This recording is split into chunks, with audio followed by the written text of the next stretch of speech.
Today we're going to review this RYOBI ONE Plus 18V Reciprocating Saw. Let's see what's inside. Well, it's just a tool. Comes with a blade and an instruction sheet. Instruction book. It doesn't come with the battery or charger. So I got my old used battery. See if it fits. This fits. It's lightweight and works. So let's install the battery. I'll put this inside.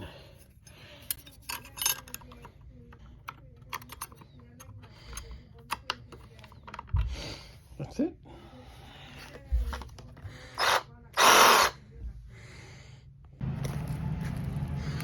So we're gonna cut this. That's a good job.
If you like this video, find it useful, please don't forget to subscribe, like, and share it with your family and friends. Thank you for watching.